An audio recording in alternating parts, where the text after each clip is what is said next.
Olá pessoal, sejam bem-vindos a mais um episódio do nosso podcast, o Dev Show. E hoje o nosso tema é falar um pouquinho sobre IoT, Internet das Coisas. Eu sou André Seco e não estou levantando a cadeira nem para ligar minha lâmpada. Olá pessoal, eu sou o Erickson da Fonseca e IoT é só o início da Skynet. Olá pessoal, sou o Luiz Carlos Faria e eu tô gastando todo o meu salário na Yellow. Olá pessoal, aqui é o Renato Groff e eu não sou um bot e também não sou controlado por nenhuma placa. Olá pessoal, eu sou o Walter Silvestre Kwan e eu não posso ver uma plaquinha nova de Arduino que eu compro.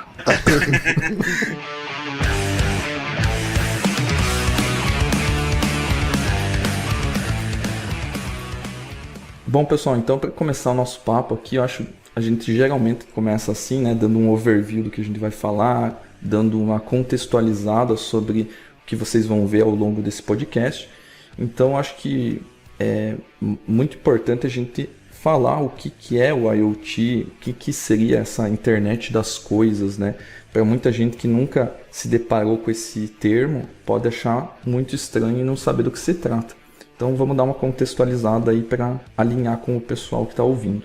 IoT é uma ideia ou um conceito que interliga objetos cotidianos à internet. Esse é das possibilidades na verdade, hoje a gente vê dessa maneira. Então, na verdade, a ideia de internet das coisas não é uma coisa nova, tá? É um conceito bastante antigo, que vem de uma área chamada sistemas distribuídos, tá?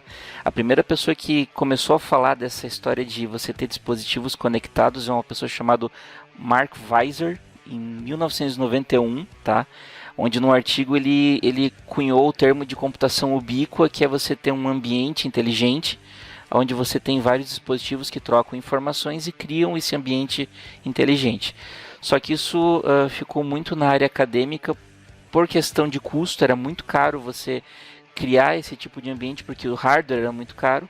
Só que com a evolução da eletrônica se tornou uma coisa muito mais fácil, muito mais acessível hoje e explodiu principalmente com a questão da popularização da eletrônica por causa do Arduino e essas outras plataformas. Legal. Eu acho que esse conceito de IoT, claro, a gente tem várias definições na internet, mas eu acho que ele tá muito aberto para a interpretação, né? Eles já deixam aí como internet das coisas, porque que é algo mais genérico do que falar coisas, né? Então, ele abre um precedente aí para você conectar na internet coisas que você quiser, que você inventar, né? Que tiver a possibilidade de você conectar algum sistema eletrônico, né? Alguma placa eletrônica e fazer um link com a internet ou até mesmo fazer um link entre outros dispositivos. Isso já pode ser definido como IoT. Então é um conceito assim um tanto quanto vago para quem começa a querer se interessar por esse assunto, mas a gente vê que é uma coisa mais simples do que parece, né? Você conectar coisas na internet e fazer elas se comunicar entre si, ou apenas, né, você extrair informações desse teu dispositivo, podendo até mesmo fazer acionamentos para esse dispositivo. Então não deixa de ser uma troca aí de informações vinculadas a um hardware. Lembra do Java? Que o Java era a tecnologia que teria a geladeira conectada. Cafeteira. Em tese seria isso tudo? Se ela não fosse uma carroça, seria. Se não tivesse a JVM destruindo tudo no meio do caminho, né, e deixando uma vaga lembrança ao invés de memória, né? Que acabou virando era o próprio JavaScript, né? Sim, inclusive a Sun, um pouquinho antes dela ser comprada pela Oracle, ela lançou um projeto chamado Java Sun Spot, que eram dispositivos, foram os primeiros dispositivos de IoT que eu vi, que foram lançados. Eles rodavam a máquina virtual Java, então tinha que ser um hardware bem robusto para suportar, com bastante memória RAM. E infelizmente eles não chegaram a ser comercializados fora dos Estados Unidos, principalmente porque eles usavam algum tipo de radiotransmissor que não era autorizado pela Anatel, Então, eu vi isso num Fizzly há muitos anos atrás, onde uma pessoa da Sun trouxe alguns kits e doou para a Federal do Rio Grande do Sul, e foi só isso. Depois o projeto acabou morrendo. É interessante, como o Luiz comentou, né? A premissa do Java é run everywhere, rodar em todos os lugares. Então, a gente vê que a promessa não foi cumprida de certa forma, né? Mas a gente vê outras linguagens aí, outras ferramentas para a gente trabalhar com dispositivos IoT, né? Hoje a gente tem aí, a gente vai comentar mais sobre isso depois, mas a gente tem linguagens aí desde o C#, que é uma linguagem de alto nível, até programação em C, né? Para fazer a programação desses microcontroladores, dessas plaquinhas aí que a gente comentou. Alguém consegue pronunciar o nome do Andrews direito? Porque eu não consigo, mas enfim. Uma das... Anders Hellsberg. Isso, perfeito, pronto. Ele disse, na época que ele estava falando do TypeScript, ele estava anunciando o TypeScript, ele contava, ele tem uma das apresentações dele que ele diz que quem realmente roda em tudo que é lugar é o JavaScript. Não é o Java, não é o... Assim, porque um dos exemplos disso é Pebble, por exemplo, que é aquele relógio feito com uma tela de Kindle, sendo bem rudimentar aqui na minha explicação, mas é uma tela de Kindle num relógio que funciona com JavaScript. Cara, fantástico. E até pegando um gancho com o que o André falou, né, sobre rodar em qualquer lugar, a gente sabe aí que tem várias soluções de IoT, vai ser falado aí bastante do Azure, né, do suporte que ele oferece, e as plataformas de cloud daí também, elas oferecem vários tipos de conectores, né, então às vezes você consegue, de repente, sei lá, por um grupo de colaboração via Teams ou Slack, por exemplo, integrar aí com uma solução de IoT, controlar um dispositivo por lá também, né, André? Sim, com certeza. Você tem uma gama aí de serviços conectados que auxiliam em muito o que você precisa fazer, né?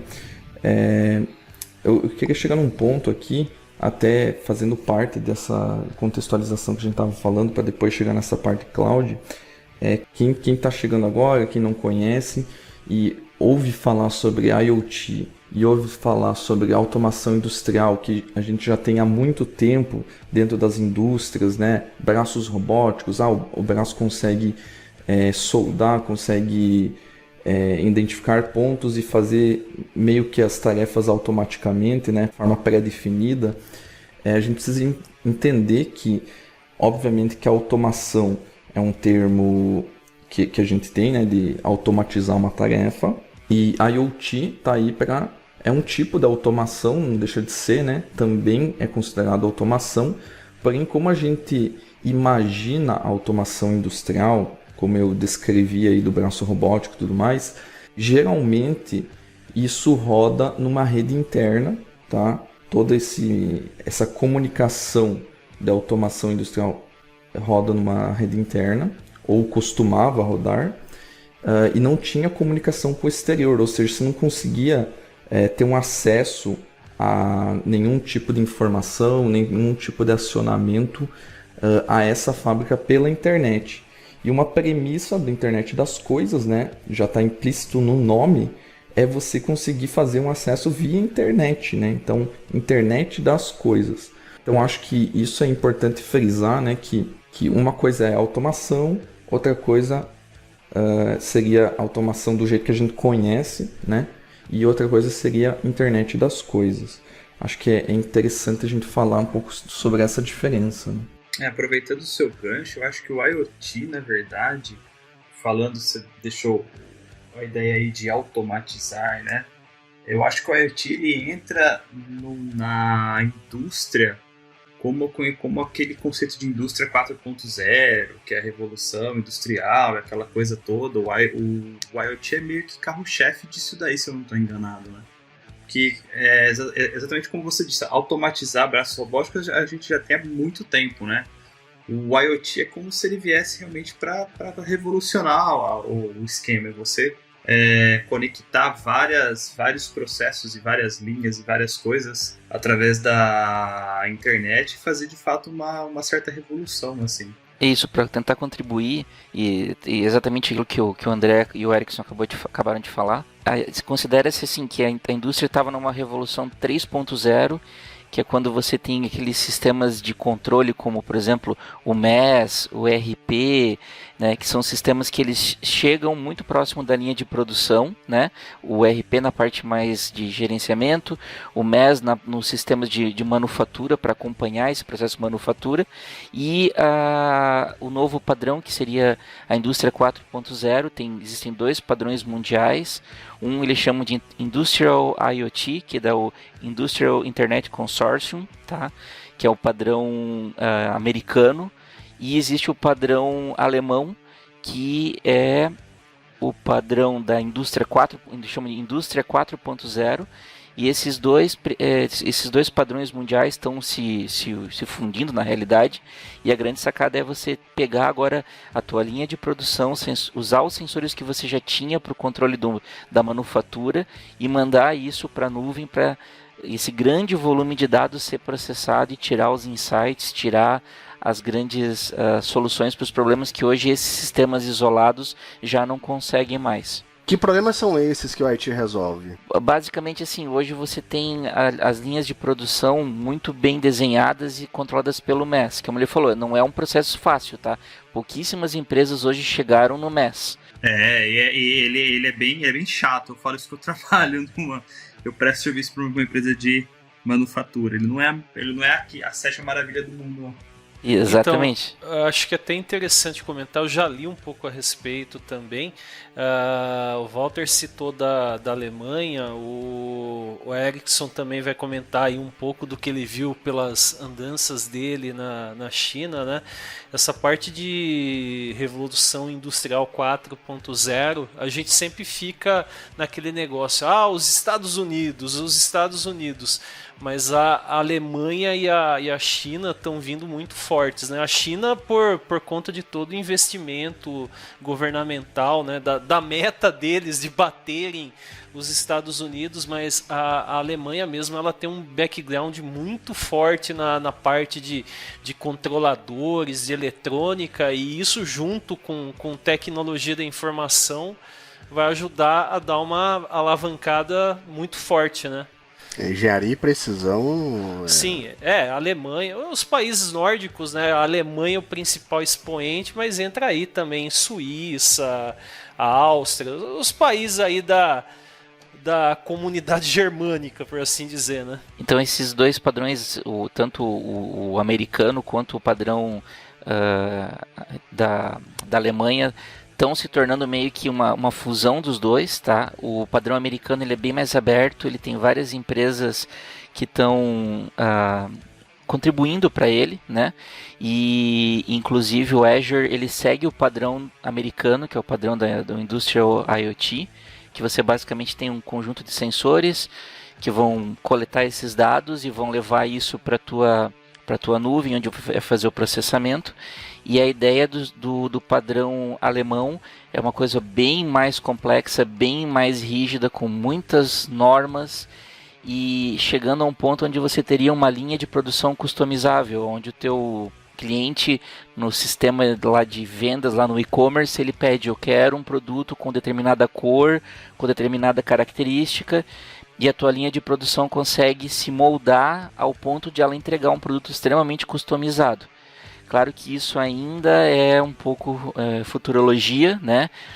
Tanto que eles falam que esse tipo de linha de produção vai ter que trabalhar com uma grande quantidade de robotização, simulação em 3D, a questão de computação em nuvem.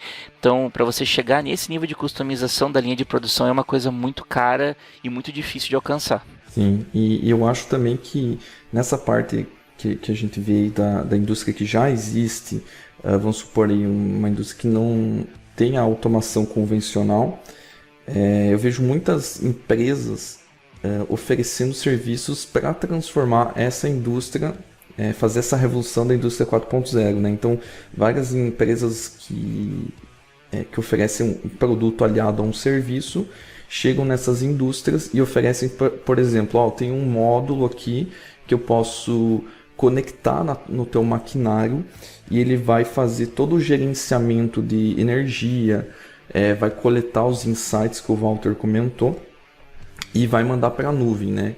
Como ele bem disse. Isso vai gerar o quê? Vai gerar uma gama de dados e essa gama de dados vai poder ser tratada de forma que gere relatórios, gere informações úteis para o gestor, né, dessa indústria tomar alguma decisão. Então é a partir desse momento que você... isso já acontece em várias áreas aí da tecnologia da informação, né, que é monitorar para você conseguir identificar pontos de falha, identificar pontos que podem ser melhorados e aí tomar uma decisão.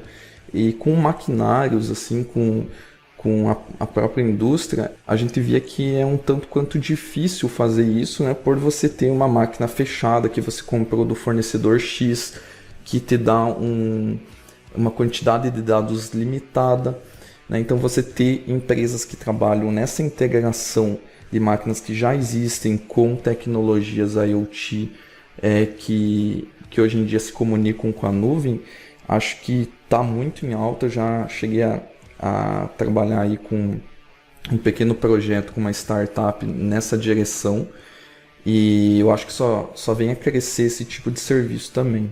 Tem um pouco de receio ainda do mercado, tá? As empresas, como lida muito com chão de fábrica, com segredos industriais, ainda existe um pouquinho de insegurança em relação a isso, mas é exatamente isso que você falou, André. A questão ou você acompanha essa evolução ou você vai ficar muito para trás, e as empresas estão vendo isso, só que ainda existe um pouquinho de receio em adotar esse tipo de coisa em linha de produção, mas está caminhando para isso.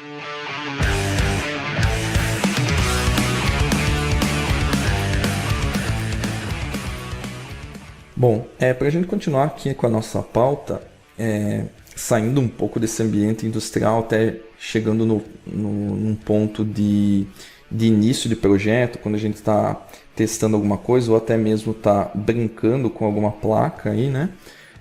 Nós temos as plataformas de desenvolvimento voltado à prototipação, né? Quem nunca viu aí falar de Arduino ou falar de várias versões do Arduino, né?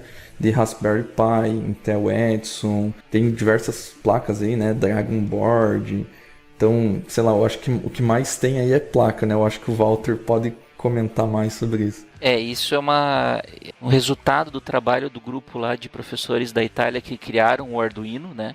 Que foi a primeira placa que realmente foi publicizada, foi criada com o objetivo de que qualquer pessoa tivesse a capacidade de prototipar dispositivos eletrônicos. Logo em seguida começou a surgir as linhas dos Raspberry Pi, né? Também como um computador que surgiu para reativar aquela ideia do computador caseiro, onde a pessoa espeta ele numa televisão ou num monitor e ele tem a possibilidade de desenvolver software como era os antigos MSX da década de 80, né, o Hotbit, os TK-80, 85.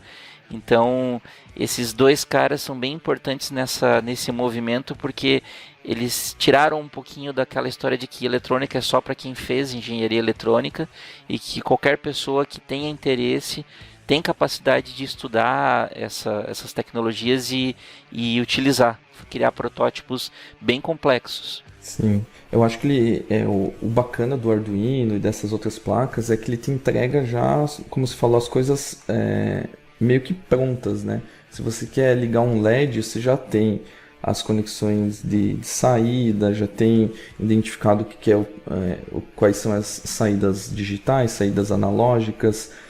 Você abstrai um pouco dessa necessidade, como você falou, de conhecer eletrônica, pegar todos os componentes e começar a montar um por um, né?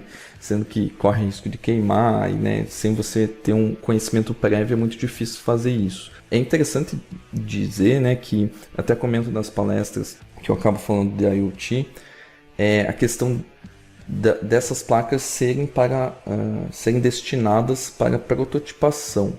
Obviamente que a gente vê alguns produtos finais que até usam Arduino ou outras dessas placas. Mas assim, como a eletrônica preza pelo minimalismo, otimização, né, redução de custo, então dificilmente você vai ver um produto final, um produto comercial, né, que já esteja 100% desenvolvido e testado, utilizando uma dessas placas. Claro, tem as exceções, mas assim, geralmente no Arduino, qual é o coração do Arduino? É o microcontrolador dele, tá? Então, se você quer fazer alguma coisa que precise desse mesmo microcontrolador, muito provavelmente você vai utilizar só ele e vai montar uma placa customizada, focada naquilo que o seu produto vai resolver, né? Você não vai utilizar um Arduino com todas as conexões que ele tem, com porta USB, com sei lá mais o que, né? Sendo que às vezes você nem vai precisar disso, né? Às vezes você tem um consumo de energia demasiado por estar utilizando uma placa com todos esses componentes que você nem vai usar, né? Aquecimento e todos os outros detalhes que a gente tem na eletrônica. Até para contribuir, exatamente isso que você falou. Existem produtos que ainda estão em fase de validação. É muito comum startups incluir esse tipo de hardware dentro de produtos para validação, tá? Lembrando o caso que o Luiz falou bastante, que está usando bastante patinetes elétricos aí no Rio de Janeiro. Em São Paulo também, cara. No MVP Conf, se você viu um gordo passeando de patinete, era eu. Então, o Luiz foi uma das sensações do evento, desfilando todo o seu charme de patinete elétrico, né? Tem uma plaquinha que é bem conhecida também, mais nos Estados Unidos, que chama Particle, que ela tem uma versão que ela já vem com um modem GPRS, então você consegue conectar numa rede de telefonia móvel. E teve uma linha de patinetes que eles estavam fazendo o traqueamento desses patinetes que eram colocados na via pública, utilizando essa plaquinha do Particle. Então alguém vandalizou infelizmente, né, vandalizou um desses patinetes, e quando abriram tinha lá dentro uma plaquinha dessas, Particle, fazendo toda a conversação com o serviço e para fazer o controle de uso, de localização, utilizando ela. Então, como o André falou, quando você está ainda no nível de MVP, de você testar se a tua solução funciona, se ela tem, né, aderência comercial, o pessoal tem utilizado esse tipo de plaquinha embutida. Mas quando você vai para uma escala industrial, isso não pode acontecer. Se a gente olhar esses patinetes, assim, você abre o celular, você vê nível de bateria em real time. Então você vai escolher um equipamento que está na tua frente, você abre o celular, vê o nível de bateria dele antes de chegar nele. Quer dizer, ele está informando isso, passando essa informação para alguma cloud, e na hora que você pega, você faz o unblock dele na hora. Então dá a entender ali que ele usa o Bluetooth, dá a entender que para ver proximidade, para ver se o equipamento é aquele mesmo que você comandou, que você está vendo lá na cloud, se é o equipamento mesmo que está na tua frente ali, fisicamente próximo a você. Então ele usa dois recursos super simples do celular para poder te entregar uma experiência de você desbloquear na hora. No caso da Green, você consegue fazer o bloqueio enquanto você vai numa loja, então você tem ali a possibilidade de bloquear momentaneamente para ir comprar alguma coisa, volta, desbloqueia, continua fazendo o que você tinha que fazer, e tudo de forma bem fluida, bem tranquila. Você não sente tanto a tecnologia, você, funciona, just work. Uhum. O bom quando você quase não percebe, né, a tecnologia envolvida atrás de um produto que você está usando, é porque ela está funcionando muito bem, né? Então... Exatamente. Você só fica pé da vida quando não funciona. Assim, você só vai perceber isso mesmo quando as coisas não funcionam, mas quando está tudo funcionando, ela alcançou seu objetivo. E hoje em dia está bem comum, quer dizer, não aqui no Brasil, mas fora nos Estados Unidos, a utilização desses assistentes pessoais, né? A Alexa, o próprio Google Home. Então isso tem se tornado um novo produto de consumo que o pessoal tem adotado bastante nas casas, né? Porque ela também é bem mais barato do que comprar aqui no Brasil, né? Sim, é que vai servindo a comodidade da pessoa também, né? No começo você precisava de um aplicativo para desligar a lâmpada e ligar a lâmpada, né? Bom, no início você tinha que ir lá e ligar e desligar. Depois foi para o aplicativo. Agora você dá um comando de voz para o assistente desligar, né? Não sei qual que será o próximo passo. Talvez você pensar em desligar e ele desliga. E esses assistentes, eles estão ficando cada vez mais inteligentes, assim, claro, eles querem justificar o motivo de você investir R$300 na compra de uma caixinha que fala, né? Mas as integrações com aplicativos de música, isso é um negócio que está bem evoluído, tá? E a questão também de virar um assistente pessoal mesmo, você criar lembretes, criar listas de tarefas, então isso é um produto bem robusto já, podemos dizer. Eu vi há um tempo atrás no Kickstarter um projeto fantástico, cara. Era mais ou menos... Não tem essas lâmpadas de youtuber que elas são redondas e tamanho mais ou menos de um pequeno volante de kart, alguma coisa do gênero, tamanho de, sei lá, um palmo de distância. Você tinha um disco daquele que eram mais ou menos 20, um número absurdo de sensores, 20 ou 30 sensores, feito para você programar. Então você tinha sensor de temperatura, umidade, câmera... eu vou tentar achar isso aqui até o final do podcast para ver se eu jogo aqui o nome para a galera pesquisar. Mas era um produto fantástico para você fazer outras prototipações, outras brincadeiras, e você poderia programar por ele. Tem um SDKzinho para você criar umas coisas legais. Tem muito mercado para experimentação ainda. Eu acho que era Matrix. Achei, é isso mesmo. Luz, Bluetooth, GPS, NFC, GSM Motion, pressão, altitude, microfone, caixa de som, orientação, câmera, temperatura, umidade. Você vê um produto parecido com esse dispositivo Matrix aí que você comentou. A gente pode deixar o link aqui na descrição do post que vai sair no nosso site. Mas assim, tem uma placa brasileira. Não é um dispositivo tão bonito assim, mas é uma placa assim no modelo Arduino, né, para prototipação, que foi desenvolvida pela Global Code, que é a IoT Surfboard. Lá você tem uma placa bem mais completa do que um Arduino, tá? Ela te oferece aí o mesmo sensor de álcool, né, que você vê nos bafômetros, vários outros sensores aí. Até a gente pode deixar o link também dessa placa.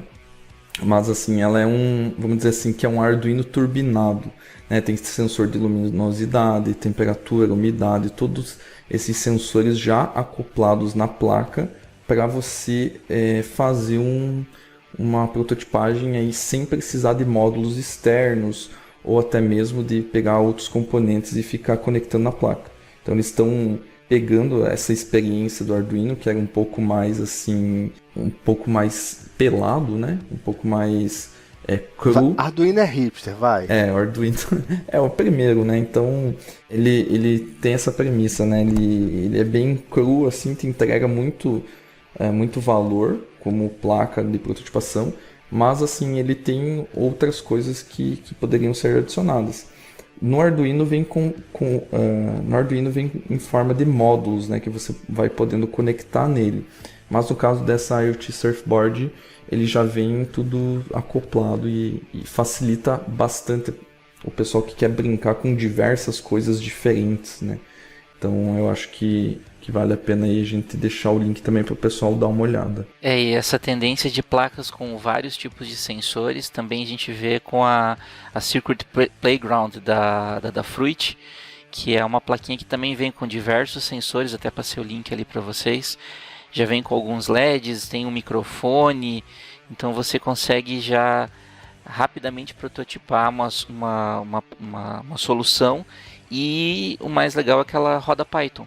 Então, isso simplifica muito o processo de desenvolvimento. Bacana. Inclusive, é um dos itens da nossa pauta, né? Falar um pouquinho sobre as linguagens e até mesmo os sistemas operacionais que rodam nessas placas, né? A gente sabe que, por exemplo, a Raspberry Pi roda tanto o Windows 10 IoT, né? Que é a versão distribuição do Windows 10 otimizado para rodar em dispositivos IoT. E roda distribuições Linux aí também, né? Eu tenho rodado com Raspbian. Exatamente. É a distribuição Debian para ARM. E aí, sendo você, com certeza já está fazendo alguns testes com Docker também, né? Eu estou rodando nesse momento um Node-RED com Docker. É muito legal, cara. Eu já tirei um sarrinho porque você tinha mandado até o print para mim, né? E aproveitando o gancho, o Node-RED é uma ferramenta bem legal para quem quer começar também a brincar com algumas lógicas mais complexas de IoT, porque você não precisa tecnicamente programar, você só vai juntando os blocos e no final você tem uma lógica bem completa e bem robusta.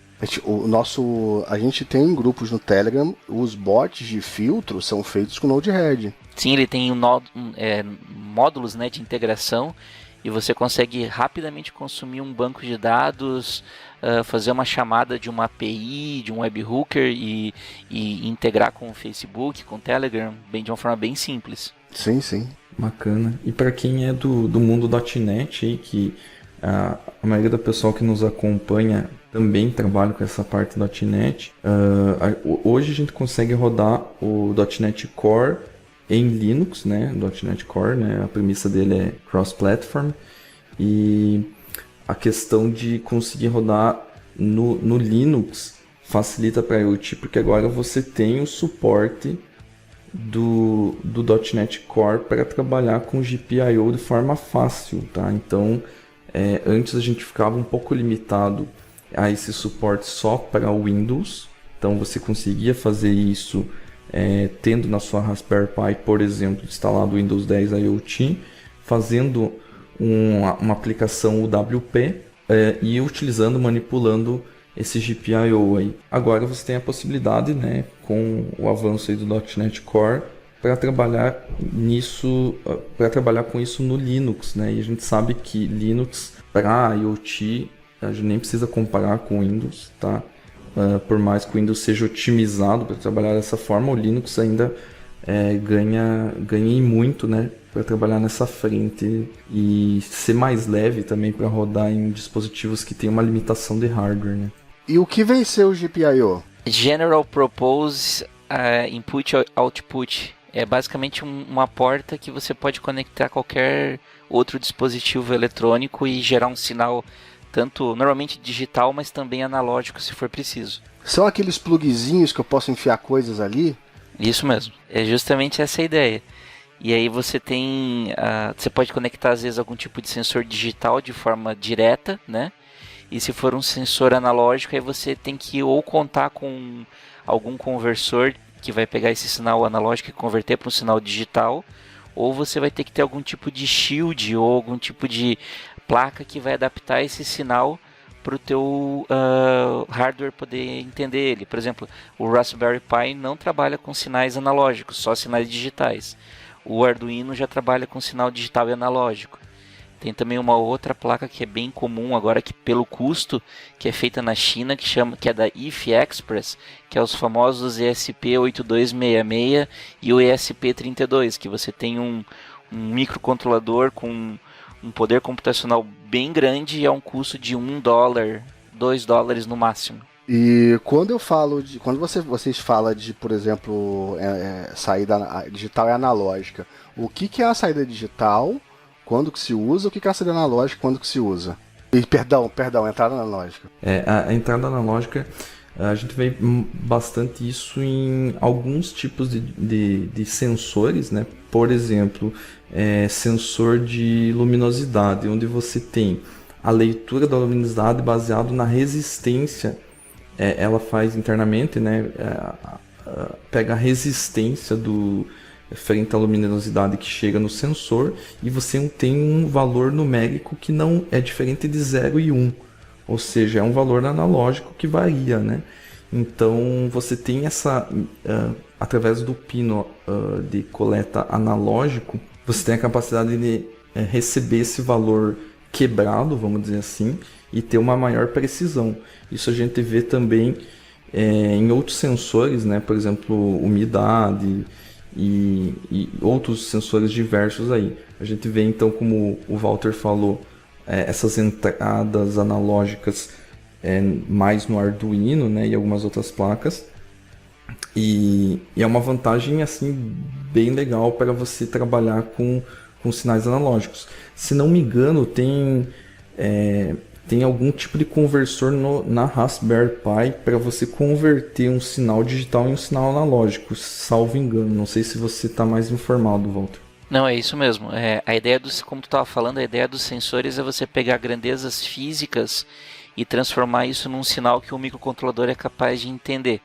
Então, como você estava citando, tem os sensores de luminosidade, de intensidade, que eles se utilizam de um componente químico que, quando tem muita luz, ele deixa mais elétrons passar no circuito, e quando tem pouca luz, o contrário. Então, o sinal analógico ele lê essa diferença de resistência, e aí você faz uma simples regra de 3, né, para transformar aquele sinal num sinal que o Raspberry é capaz, o Arduino é capaz de entender. E sim, existem vários tipos de CIs que conseguem dar essa propriedade para o Raspberry Pi. O que é um CI? Circuito integrado. Tem circuitos integrados que você coloca no teu protótipo, no teu circuito, e ele consegue converter esse sinal analógico para o sinal digital, que o Arduino já tem por padrão dentro do microcontrolador dele. Ele já tem um circuito que é o DAC, né, que é o conversor analógico digital. Achei muito confuso. Vamos trazer para o meu dia a dia aqui. Eu nunca trabalhei com Arduino, nunca trabalhei com Raspberry. Eu tenho lá um botão de luz, que é on-off, e tem um dial, sei lá, de velocidade. Como é que a gente transporta isso para uma... Vamos lá, supondo que eu tenho um motorzinho para mexer, alguma coisa do gênero.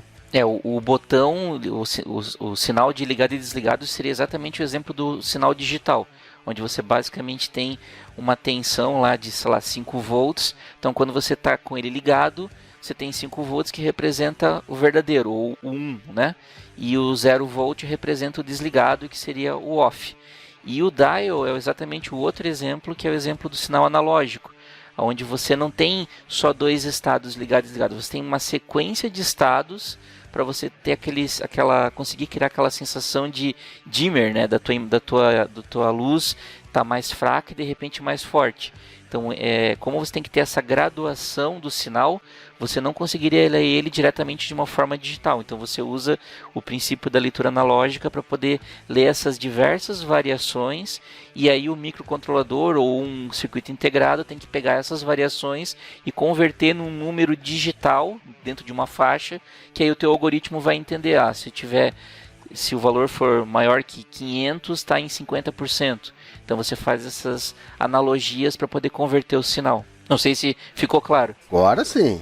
A gente vê um exemplo claro também, que provavelmente todo mundo já viu, né? Ou quem é muito novo talvez não tenha visto. Mas enfim, em rádios mais antigos ou até televisões, outros aparelhos, você vê botões que você pode girar, tá certo? Se você perceber esse botão que à sua frente parece um botão só que gira, na verdade ele é um componente chamado potenciômetro. Esse potenciômetro, ele nada mais é do que um resistor variável, tá? Resistor variável, então, ele tem a capacidade de mudar o seu valor de resistência conforme você vai girando esse botão. E esse valor de resistência que pode ser passado à frente num circuito, né, para você ler, por exemplo, aumentar e diminuir o volume, aumentar e diminuir a intensidade da luz e controlar circuitos e dispositivos nesse sentido, né? Você consegue ir alternando esses valores que são analógicos também. Dessa forma você tem outra forma de controlar as coisas de maneira mais fina, né? Não só 0 e 1, ligado e desligado, como o Walter bem falou aí.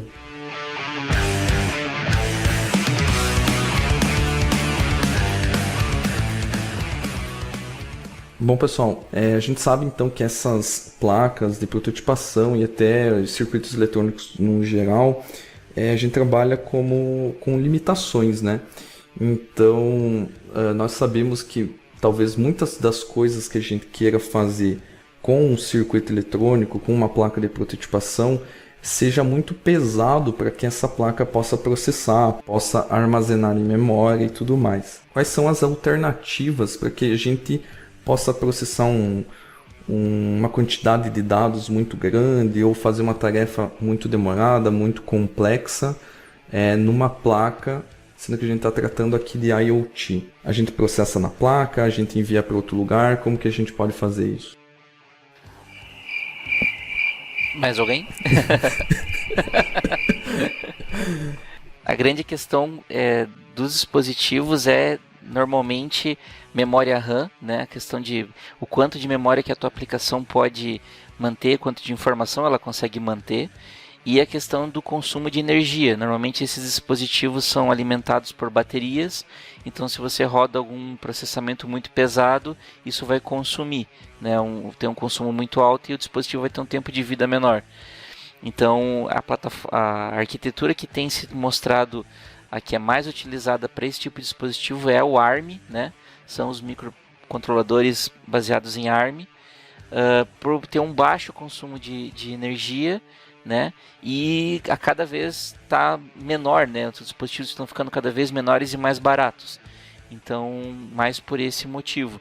Então, quando você tem um grande processamento, você acaba utilizando a nuvem para te dar uma força, né? Que são esses dispositivos que você faz a coleta dos dados no microcontrolador e manda isso para a nuvem para fazer o processamento. Quando a gente fala desses dispositivos muito pequenos, o consumo de energia é um problemaço, né?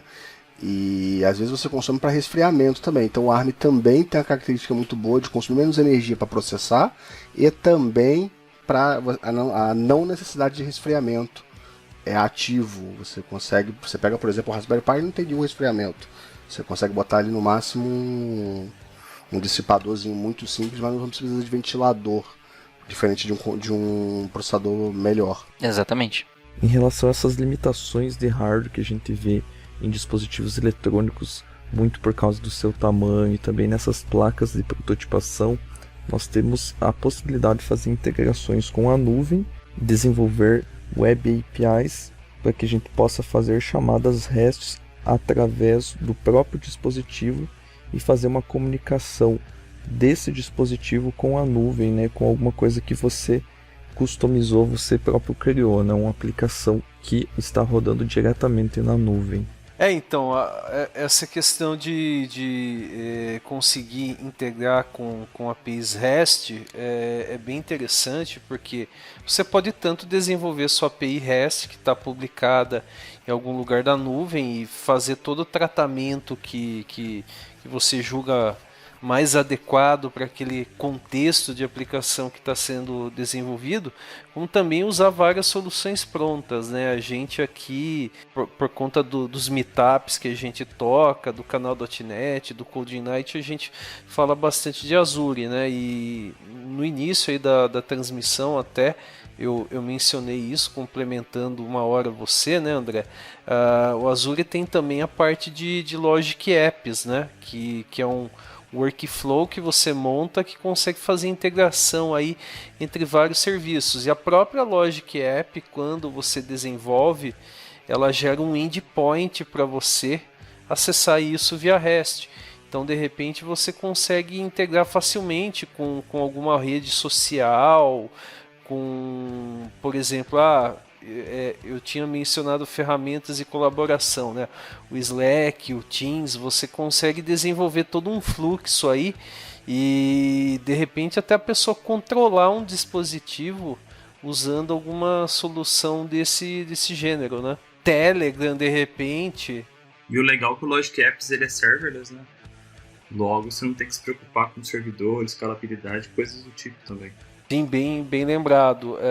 Se você tem um serviço que demanda aí, muitas chamadas ao que seria uma API, né, no caso aí o Logic App, você não vai precisar preocupar, poxa, não está dando conta da demanda, vou escalar para cima, diminuiu a demanda, vou escalar para baixo. Sendo serverless, ele já tem todo um mecanismo aí para escalar isso automaticamente para a gente, né? Exatamente. E sem contar que, se eu não me engano, o Logic Apps tem mais de 200 conectores, então com certeza algum deles vai servir para você, e mesmo que não sirva, você consegue desenvolver o seu. Então é bem amplo, né? A Microsoft não ia investir bilhões em IoT se isso daí não fosse algo que fosse trazer retorno. Até contribuindo um pouquinho, eu compartilhei ali com vocês, essa ali é a visão arquitetural do Azure para soluções de IoT. Então, basicamente você começa na ponta ali com os devices que vão coletar os dados, né? Esses dados podem ser agregados e enviados para algum tipo de gateway, que vai depois enviar isso para o Cloud Gateway, que é a figura do IoT Hub, né? Que é o grande broker que recebe essas mensagens. E como vocês estavam comentando agora há pouco, a gente tem o Logic Apps dentro de uma grande caixa que eles entendem que é o warm data, são dados recentes, dados que eles chamam de dados quentes, né, que vieram dos teus sensores e que você precisa dar rapidamente uma vazão para isso. Então você pode tanto armazenar isso num Cosmos DB para você ter algum histórico rápido, né, de alguns. Se você tem uma solução muito grande, você não vai conseguir armazenar isso por muito tempo, né? E você já processar utilizando o Stream Analytics ou, por exemplo, como vocês estavam falando, o Logic Apps, né, para gerar eventos e tudo mais. E você tem a outra parte que seria o armazenamento mais pesado, que eles chamam de o Cold Storage, que é onde você vai armazenar por mais tempo e um grande volume de dados, para daí em cima disso rodar algoritmos de machine learning e aí extrair padrões, extrair um comportamento que demanda uma análise maior, né, de um volume maior de dados e não uma coisa tão instantânea como o Warm Path. Sim, acho que um ponto legal de comentar, até pegando um gancho aí do pessoal que comentou aí da questão da nuvem, é que se a gente colocar num cenário onde a gente tem uma ou 5, vamos lá, 5 dispositivos conectados a um serviço da nuvem, uma Azure Function ou algum outro serviço serverless, como até o Erickson comentou, a possibilidade que a gente tem em escalar isso estando na nuvem é um ponto muito importante, porque a partir do momento que os teus dispositivos começam a aumentar, se de 5 vai para 100, vai para 200, vai para 1.000, 1 milhão, vamos supor, você tem uma demanda considerável para processar, você vai ter um tráfego maior entre esses seus dispositivos e a nuvem. Então, você estando num ecossistema, aí, numa plataforma, né, integrada aí de cloud computing, que te oferece vários serviços, você consegue ir escalando as partes necessárias de forma conforme a tua necessidade, né, obviamente, e você não tem problema de ter um gargalo aí na comunicação. Já pensou o problema que você tem se você tem um produto aí que é comercial, vários dispositivos conectados, e você acaba deixando passar informações, dados de sensores que são importantes, e isso não chega na nuvem, não chega onde deve chegar de forma correta, por um problema de escalabilidade, por um problema de gargalo de algum serviço. Então a nuvem te dá muita segurança nesse sentido, né? Ela te provê várias ferramentas para você escalar de forma fácil, e sendo até uma web API tua, né? Você consegue aí hospedar num serviço que é escalável também, e isso só contribui para o teu produto, para o teu serviço ser um sucesso. O Renato comentou da questão de você desenvolver uma web API REST aí para atender alguma coisa customizada que o seu aplicativo precisa enviar ou receber e tudo mais. Eu sei que ele tem palestras nesse sentido, que é um ponto muito importante, que é a questão de performance quando você está desenvolvendo uma web API, né?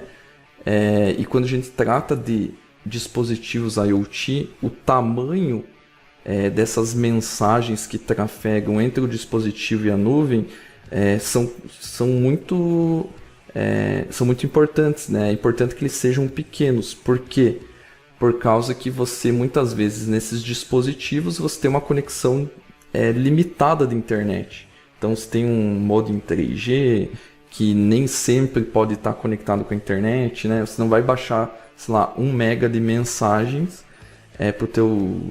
para a tua placa, para daí processar ou fazer alguma coisa. Você tem que ter mensagens, né, comunicações rápidas para que isso não fique pesando, né, no tráfego da sua informação. Existem outros protocolos também que ajudam no processo de você entregar resiliência. Lembra que quando a gente falou agora de cold data e hot data, lembra que o hot pode ser uma medição, por exemplo, de temperatura, em que você precisa ter uma reação urgente de desligar o equipamento, ou ligar um de resfriamento. E num cenário desse, o hot data é o que você usa imediatamente, e o cold você tem análise histórica, tem um monte de coisa. Para parte de resiliência, você tem protocolos aí como MQTT, MQP, e protocolos muito simples, muito fim, né, no ponto de vista de consumo de recurso, mas que entregam muita flexibilidade e garantias de entrega de processamento para a tua mensagem. Lembrando que HTTP, se você tiver um problema aí você consegue ter mais problemas, por exemplo, que protocolos, porque você precisa, por exemplo, esperar o processamento. Se você não colocar numa fila, você tem que esperar o processamento acabar para você ter uma resposta. Então, se você tem um fire forget sem uma fila, você também pode ter aí, nesse meio tempo, algum tipo de down, enfim, de sistema fora do ar que te atrapalha e você tem a mensagem perdida. Então, existem uma série de elementos que vão te ajudar a compor um modelo de integração mais resiliente. E até existem hoje outros também, além do MQTT e do AMQP, que a Microsoft fez um investimento bem grande para contribuir para esse protocolo. Existem também agora o que está sendo bastante utilizado, que são essas Low Power Wide Area Networks, que a gente conhece muito pelas as duas que estão mais na moda, que é a Sigfox, que é uma solução francesa, e a LoRa, né? A LoRa Network, que também que é uma solução, um protocolo também aberto, que existem 2 tipos de rede, né? Que é a rede fechada e a rede pública, que qualquer um pode criar um gateway LoRa. A ideia dessas tecnologias é que você tem um alto alcance e um baixíssimo consumo de energia. Por isso que elas utilizam frequências bem baixas, 915 MHz, que antigamente a gente conhecia por rádio AM, né? Essas frequências de alto alcance, mas de baixa frequência.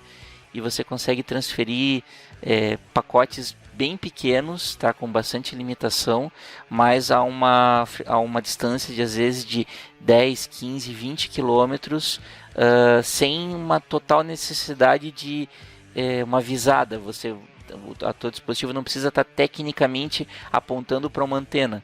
Então existem outras tecnologias também, como por exemplo a Narrowband, que é uma outra tecnologia baseada em 2G, né, em tecnologia GPRS, que também está vindo para competir com isso.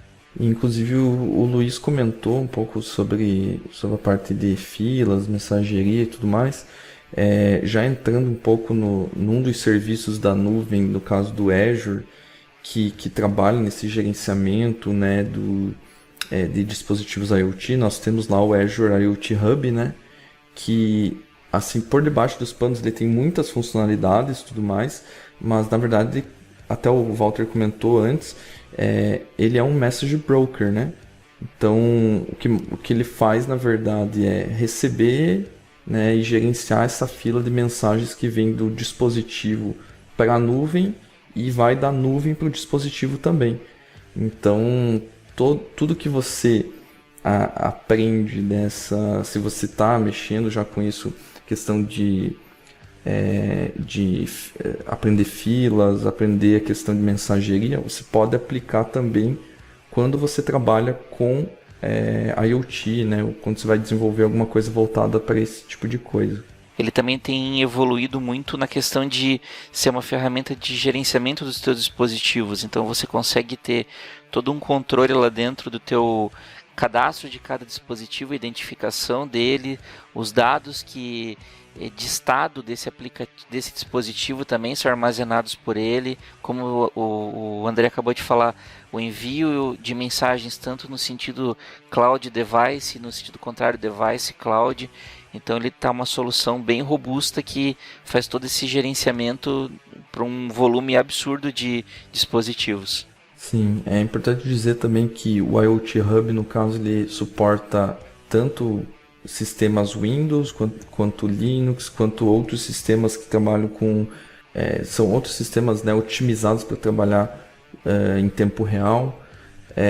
Ele tem SDK para você desenvolver e conectar com ele de forma fácil para C Sharp, para Java, para Node. Se não me engano tem para Python também, mas não tenho certeza. E como o Walter comentou, essa parte de gerenciamento tem evoluído muito no IoT Hub, né? Você consegue ter o nível de especificidade por dispositivo, né? A segurança por dispositivo, determinar se esse dispositivo está ligado, está desligado. Então, diversas formas de monitorar, coisas que você não tinha com um serviço antigo do Azure. O Event Hubs, não? Exatamente, o Azure Event Hub, que ele trabalhava também, né, era destinado também para essa parte da IoT, tinha outras aplicações também, mas ele tinha um problema que ele era unidirecional, então você só conseguia enviar coisas mensagens do dispositivo para a nuvem, e você não tinha, né, no caso do IoT Hub é bidirecional, você faz essa comunicação de um lado para o outro e vice-versa, além de outras limitações que ele tinha, né, como a questão de quantos dispositivos podiam ser conectados nesse hub.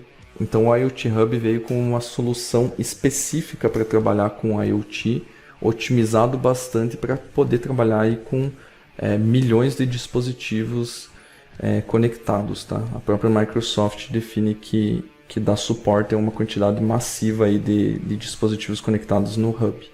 Ao ponto que se o teu dispositivo ele conseguir rodar, por exemplo, um sistema operacional como o Linux, existe uma funcionalidade que você consegue fazer um proxy reverso usando o IoT Hub. Então você consegue fazer uma conexão segura usando o IoT Hub como um proxy para o teu dispositivo. Então o teu dispositivo, imagina que ele conversa numa porta 22 lá, um SSH. Então ele tem essa porta bloqueada para conexão via internet, mas pelo IoT Hub você faz um proxy reverso e conecta direto no teu dispositivo como se ele tivesse com essa porta habilitada na internet.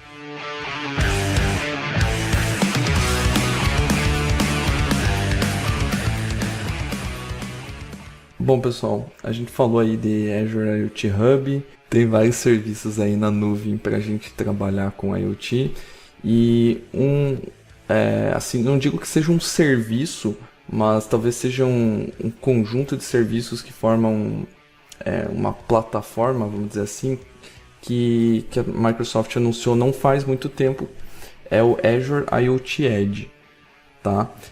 Por que ele não é uma ferramenta em específico?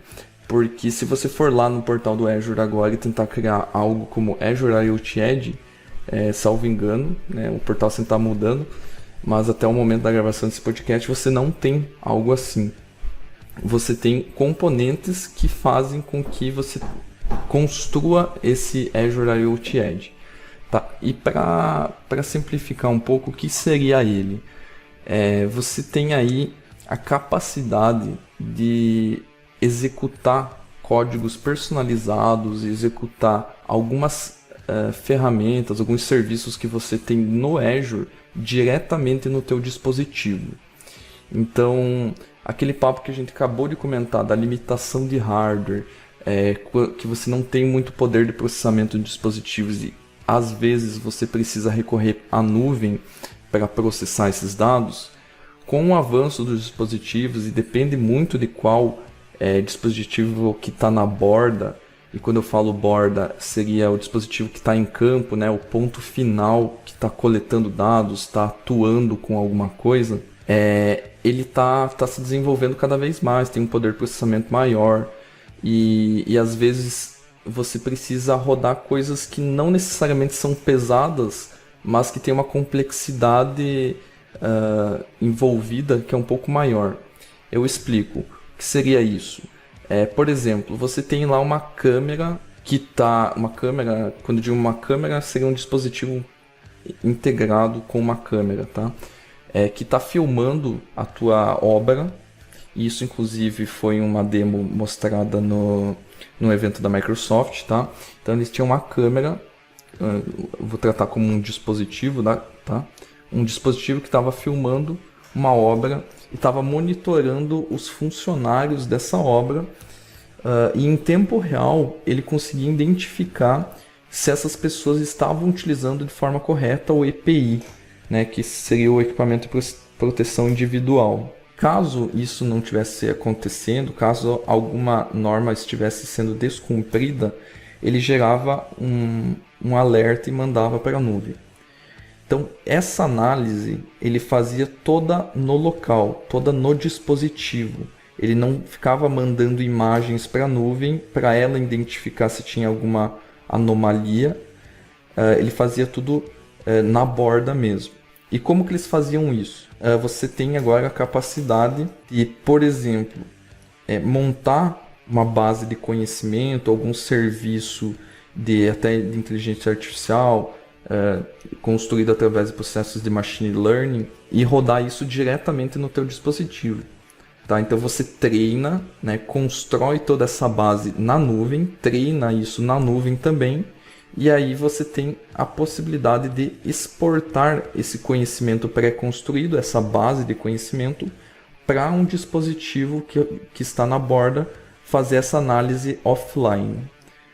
Quando ele precisar, ele vai se comunicar com a nuvem, obviamente, mas não, você acaba ganhando performance, né, quando você tem a necessidade de processar algo em tempo real também, em ter esse processamento offline. E não ficar recorrendo à nuvem a todo segundo, mandando imagens e sendo processado.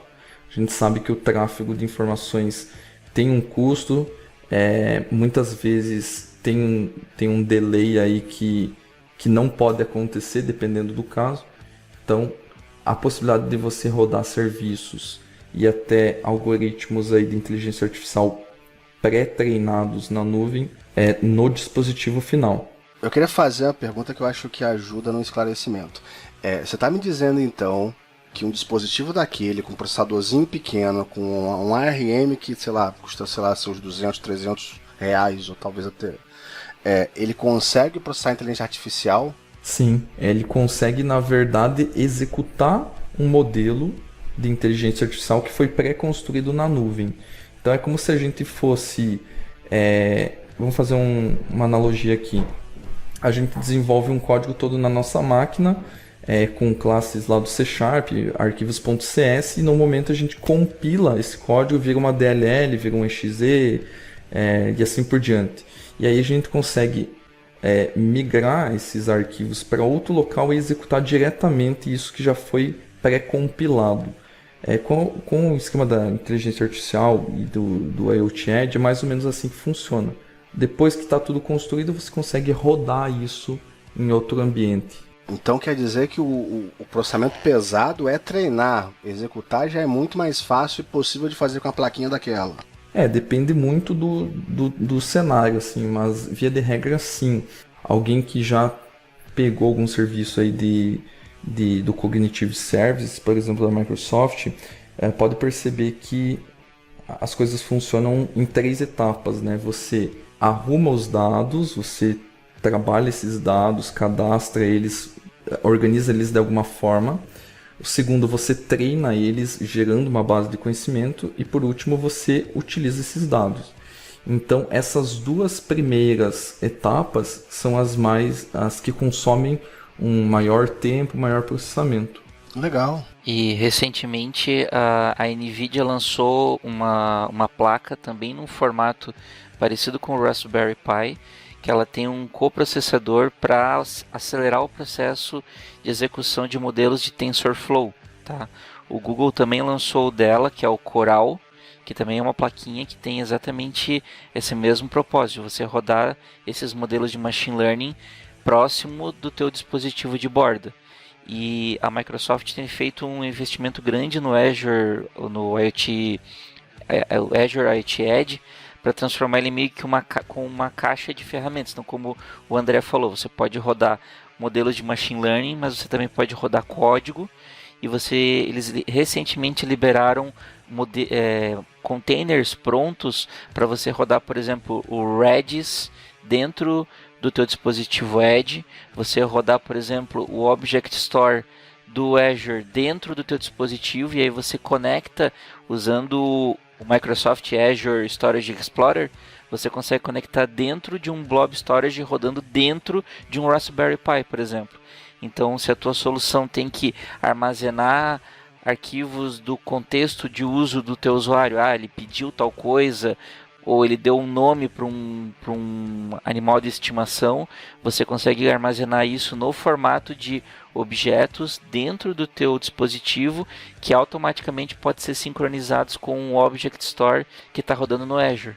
Cara, isso é sensacional, sem palavras. Eles têm, está sendo, assim, é o que mais estão investindo agora nesse momento, é a questão de evoluir o IoT Edge, evoluir o Azure Maps, que também foi lançado há pouquíssimo tempo, que é uma solução de geolocalização, né, totalmente rodando no Azure, e a questão do Azure Sphere, que também é uma outra plataforma que a gente vai falar talvez um pouquinho mais para frente. Toda essa integração que o Azure vem oferecendo e vem expandindo, né, ainda mais com a possibilidade de você usar Docker também num dispositivo, né, poxa, abre caminho aí para você fazer N tipos de implementações, né, abre um leque muito grande de opções, né? Sim, e só explicando para o pessoal como que funciona mais ou menos esse fluxo de você desenvolver alguma coisa e implantar isso para rodar na borda, rodar no próprio dispositivo. Vamos tratar aqui que você está desenvolvendo um código, tá? Então você está lá no teu Visual Studio, está desenvolvendo um código, você pode gerar uma imagem desse código, tá? Uma imagem que vai para um Container Registry, o Azure Container Registry, o Docker Hub, e você tem essa imagem hospedada lá, e aí você consegue fazer um deploy dessa imagem para dentro do teu dispositivo. Mas como que esse dispositivo vai conseguir receber, né, uma imagem compatível com o Docker? Justamente porque ele roda, vamos dizer assim, ele roda o sistema operacional, obviamente, e aí ele roda um sistema, um runtime, que é o Azure IoT Edge Runtime, tá? Que ele aceita, ele é compatível com Docker, ele aceita módulos, lá é tratado como módulos, mas não deixa de ser containers Docker, tá?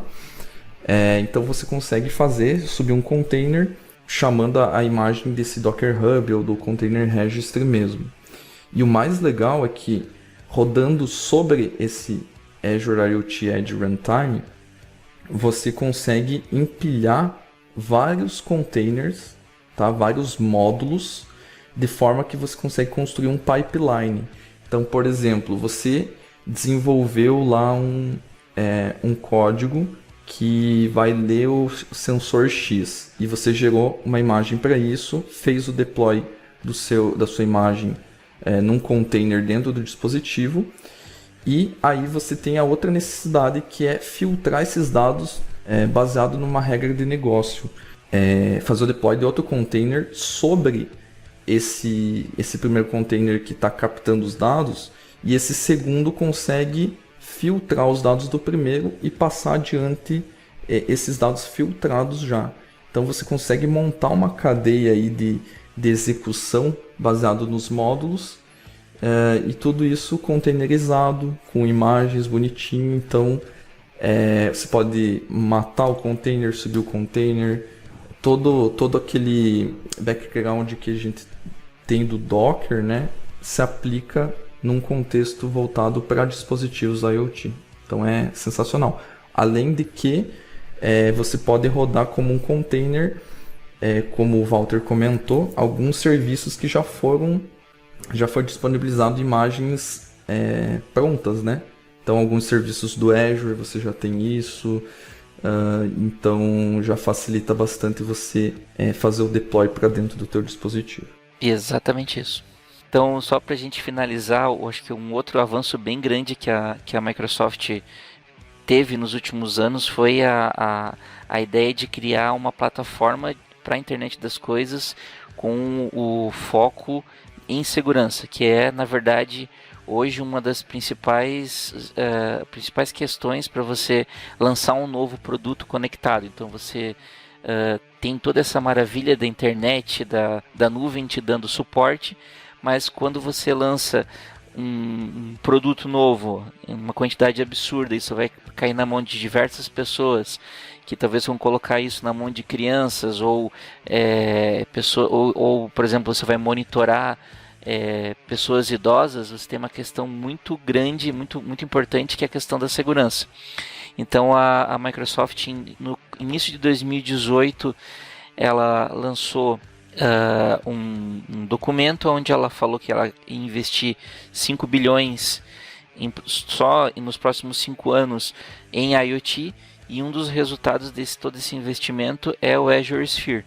Então, na verdade, o Azure Sphere ele é uma plataforma, né, que ela foi concebida com requisitos de segurança.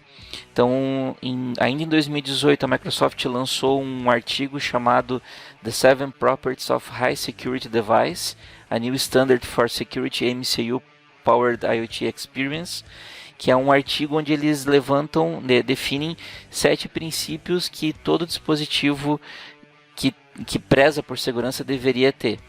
E eu não vou entrar muito em detalhes em todos os princípios, mas basicamente eles dizem que o hardware tem que ser capaz de se auto-verificar se ele ainda está íntegro, se o sistema operacional dele que ele está rodando é íntegro ou não.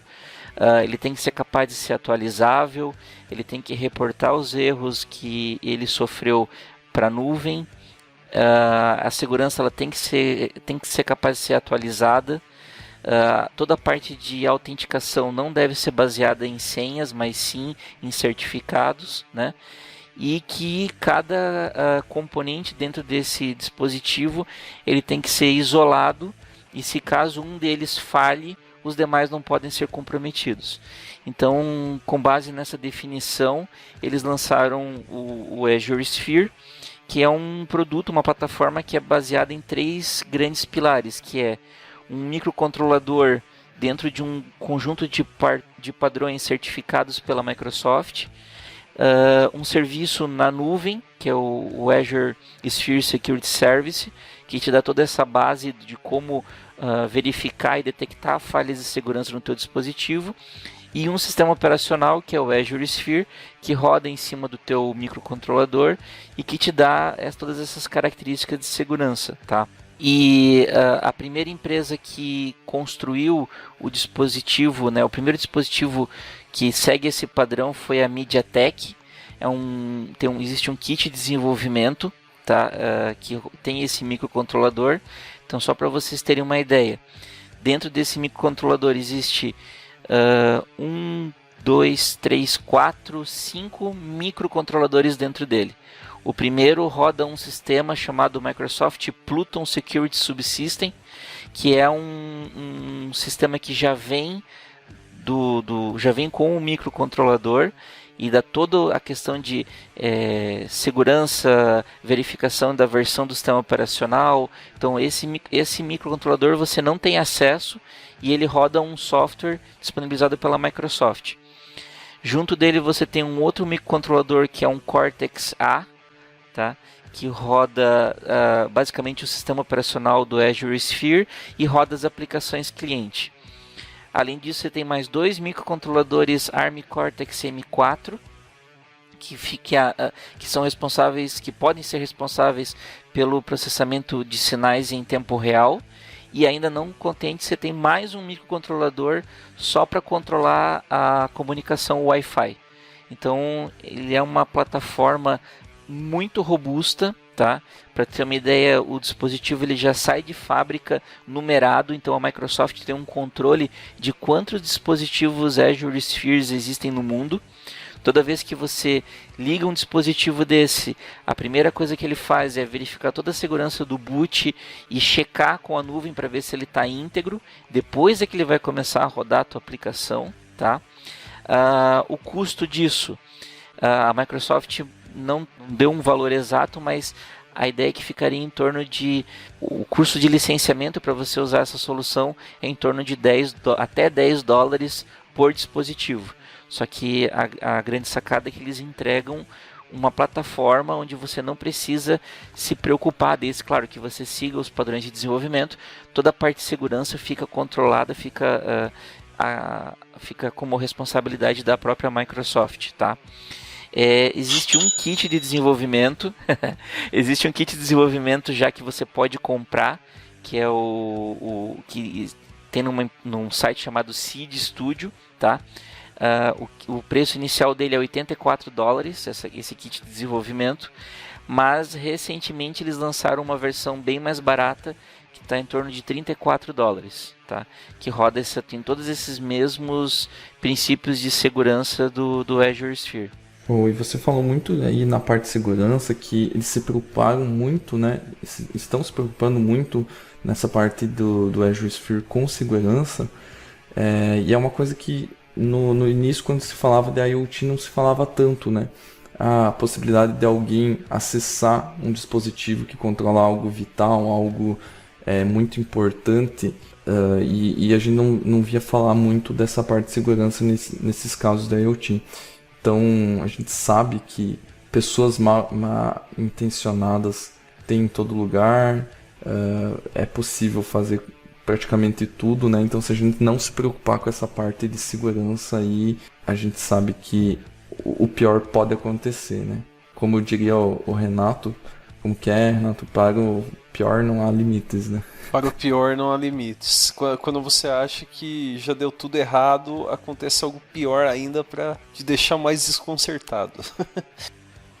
Não, e tem vários casos de botnets criadas utilizando vários dispositivos de DVR, de gravadores de câmera de segurança que criaram uma botnet para derrubar serviços na internet. O próprio Luiz estava comentando antes que é muito comum lá na China ter vários dispositivos conectados, né? E tem um caso que foi reportado também por um blog de hackers, de uma pessoa que pegou uma dessas lâmpadas inteligentes, ele desmontou a lâmpada e encontrou dentro dela um microcontrolador bem conhecido, né? Por questões éticas eu não vou dizer qual é o nome, mas um microcontrolador bastante conhecido, muito utilizado. Ele conseguiu baixar o firmware desse microcontrolador e lá dentro ele encontrou, por exemplo, dentro do binário o login e senha da rede Wi-Fi dele, e vasculhando mais um pouquinho, ele não mostrou como ele fez isso, mas ele conseguiu baixar as chaves RCA que davam acesso ao serviço na nuvem desse produto de controle de uma luz inteligente. Então, essa é a questão, né? A gente começa a adotar esse tipo de dispositivo cada vez mais, porque o preço dele é cada vez mais barato, só que a gente não sabe o que está acontecendo com as nossas informações que estão dentro desse dispositivo. Sim, isso chega a um ponto de ser assustador, né? Se a gente está caminhando para um mundo conectado, a gente imagina aí que a parte vital, como eu comentei, né, tipo hospitais e tudo, tende a ser também informatizado dessa forma. Claro, a um longo prazo. Mas perceba, com falhas de segurança desse tipo, você percebe que coisas que podem ser controladas via IoT e tudo mais, é uma coisa a se pensar, né? É bem grave essa questão, e eu acredito que tende a evoluir muito nessa parte de segurança. Tanto é que a gente já vê vários movimentos de várias empresas, não só a Microsoft, em relação a isso. E eu acho que é um ponto fundamental, né? Tanto a privacidade quanto a segurança como um todo, né? Não, só complementando para pegar o gancho da China, cara, eu tive lá e falar para você, até bule elétrico é conectado. Qualquer coisa lá é conectada. Tudo, cara, lâmpada, bule, tudo. Qualquer coisa que você vê, luminária, qualquer coisa que você for comprar lá tem Wi-Fi, Bluetooth. É 100% de sucesso. Impressionante. É que o valor agregado que esse tipo de produto te dá é muito grande, né? Você passa de uma simples lâmpada para uma lâmpada que tem várias cores, tem controle de luminosidade, de intensidade. Você pode utilizar uma certa cor para fazer um tratamento de relaxamento. Então, o poder da nuvem te dá esse valor agregado ao produto. E é isso que essas empresas estão buscando, né? Te dar esse valor agregado. Por outro lado, tem a questão da segurança. Eu tenho um cachorro, assim, que tá velhinho e aí ele não tá enxergando bem. Vou dar um exemplo bem simples, tá? Eu compraria isso fácil. Só o fato de eu conseguir acender a luz remoto, pra mim já me dá qualidade de vida pra ele, tá? Porque ele, quando escurece, ele não enxerga. Quando ele não enxerga, ele fica onde tá e faz xixi onde está. Então, porque ele não consegue enxergar e não sai dali. Então ele fica ilhado no lugarzinho dele ali. Então esse é um cenário que eu compraria fácil, tá? Cara, a luminária da Philips. Tem uma lá que você faz. Eu comprei lá, você consegue colocar, você baixa o app e funciona bala. Você controla a luminosidade e etc. E ilumina a parte de trás, da frente, de ponta cabeça. Ela é totalmente flexível. E tem até as soluções assim mais simples. Tem um produto chamado Sonoff, que é basicamente uma plaquinha que tem 2 relés dentro, 2 dispositivos que ligam e desligam qualquer tipo de outro dispositivo de corrente alternada. Então você consegue controlar até 2 tomadas de forma elétrica e isso custa, se eu não me engano, R$50. Perfeito.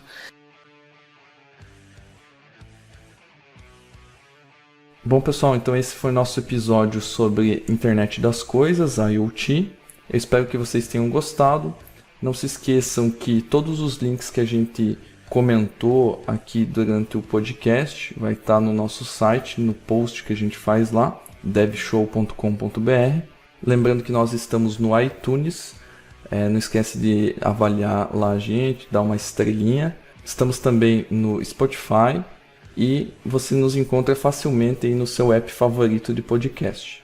Não esqueça também de comentar lá no nosso blog, dar suas impressões sobre esse episódio e também sugerir novos temas aí para os próximos episódios. Bom, até mais, pessoal. Obrigado aí pela audiência de todo mundo e um obrigado especial pro Walter aí, que agregou muito conhecimento no nosso podcast. Pessoal, agradecer aí todo mundo que vinha acompanhando o podcast, né? A gente começou faz pouco tempo, já teve uma ótima repercussão, né? E principalmente o Walter por trazer tanto conhecimento, né? Ele deu uma aula aí sobre a IoT pra gente. Valeu mesmo, Walter, e nos vemos aí nos próximos episódios. A gente queria agradecer muito a paciência de ter ouvido até agora e principalmente agradecer ao Renato, ao André e pelo convite, também ao Erickson e ao Luiz pela participação. Valeu, gente. Obrigado. Valeu, pessoal. Tchau, tchau. Mais uma vez, obrigado, pessoal. Valeu quem participou. Tamo junto numa próxima e até mais. Valeu!